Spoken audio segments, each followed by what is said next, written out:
एवढी शांत का आहेस? इतक्या कोणत्या गंभीर विचारात मग्न झालेली आहेस? नाही ग, तसं काही नाही.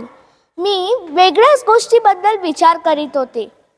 नेहमी आपण चांगल्या चांगल्या गोष्टीविषयी बोलून आपले जीवन गोड करत राहतो. पण आज अचानक मला एका वेगळ्याच विचाराने ओढून घेतले आहे.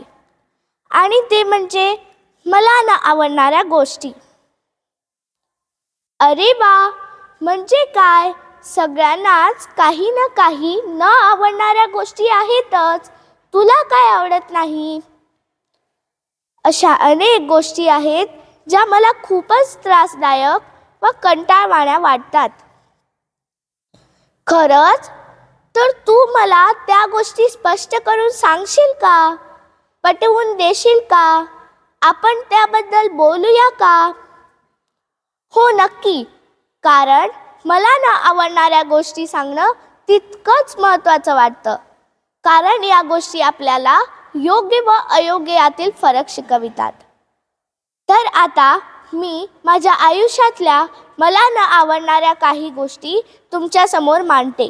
माझा विषय आहे मला न आवडणाऱ्या गोष्टी. थोडंसं खोटं बोललं तर काय होतं असं तू म्हणतेस. हो, हीच गोष्ट मला मुळातच आवडत नाही. कारण खोटं बोलल्यामुळे एकमेकावरील विश्वास तुटतो, नात्यात दुरावा निर्माण होतो, गैरसमजा वाढतात. म्हणून मला ही गोष्ट अजिबात आवडत नाही. वेळ वाया घालवणे. असं म्हटलं जातं की एकदा गेलेली वेळ पुन्हा परत येत नाही. म्हणजेच मी पाहते की अनेक माणसे आपला बहुमोल वेळ उगाचच गप्पा मारण्यात वाया घालवतात. अस्वच्छता. मला आणखीन प्रामुख्याने न आवडणारी गोष्ट म्हणजेच आपल्या आजूबाजूला घाण ठेवणे, कचरा सगळीकडे पसरून ठेवणे. कारण याचे दुष्परिणाम आपल्याला आपल्या शरीरावर, समाजात पाहायला मिळतात. आणि ते म्हणजेच रोगराई पसरणे. मोबाईलचा अतिवापर. मोबाईलच्या अतिवापरामुळे आपले शारीरिक तसेच मानसिक दृष्ट्या नुकसान होते. आपण आपल्या कुटुंबापासून दुरावतो. अनेक व्यसनांना आपण बळी पडतो. आई वडील व शिक्षकांचे न ऐकणे. त्यामुळे आपल्यासारखे अनेक विद्यार्थी चुकीच्या मार्गाला लागतात, व्यसनाधीन होतात, आपली वाट भटकतात. भांडण करणे. मित्रांची, कुटुंबांची व आप्तमंडळीशी भांडल्यावर आपण आपले नुकसान करून घेतोच, वर आपण आपल्या नात्यात कटुता निर्माण करतो. हीच गोष्ट मला मुळीच आवडत नाही.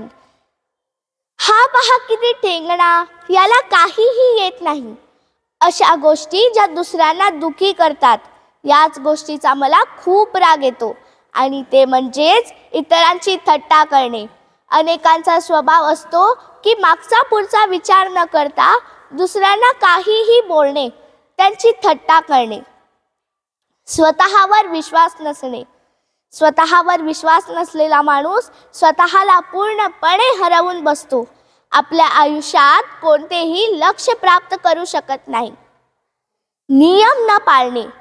नियम पाळले नाहीत तर शिस्त बिघडते. चोरी करणे.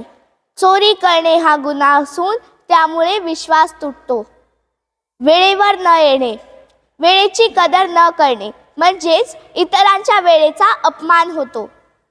जबाबदारी टाळणे.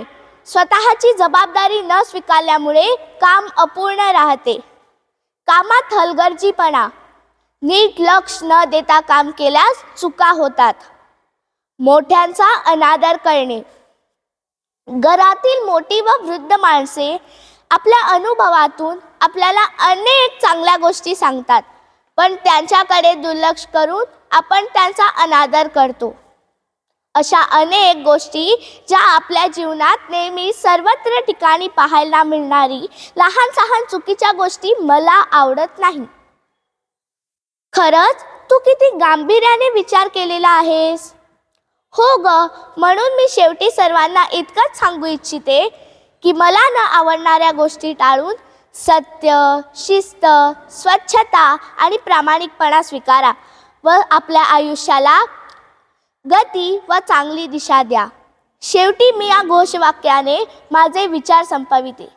खोटेपणा नको, सत्य हवे. वाईट गोष्टी दूर ठेवा, चांगल्या गोष्टी जवळ करा. आळसाऐवजी परिश्रम करा आणि स्वतःला रोज थोडे अधिक चांगले बनवा. चांगल्या सवयी अंगीकारा, उज्ज्वल भविष्य घडवा. चांगल्या गोष्टीचा उदय, वाईट गोष्टीचा अस्त. धन्यवाद.